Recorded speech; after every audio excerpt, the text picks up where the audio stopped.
The amazing invention, the airplane. People always have dreamt of flying like birds, but how could they do it? Meet the Wright brothers, Orville and Wilbur. They had a big dream.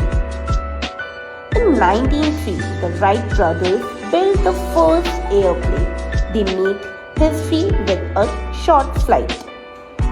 An airplane has big wings that lift it into the air. Engines help it go forward. Thanks to the Wright brothers, we can now fly all over the world in big, safe airplanes. Follow Edurills to know more about these amazing inventions.